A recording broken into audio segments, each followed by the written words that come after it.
Welcome. कोण तुम्ही? आम्ही पोस्टमॅन. हे घ्या. हे काय आहे? हे पत्र आहे. कोणाचं?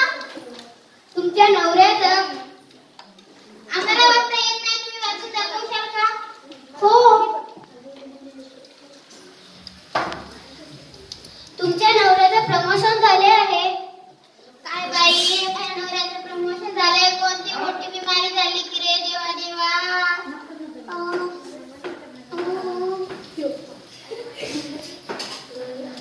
काय झालं रडायला? काय सांगू बाई, माझ्या नवऱ्याचं प्रमोशन झालंय. कोणती मोठी बिमारी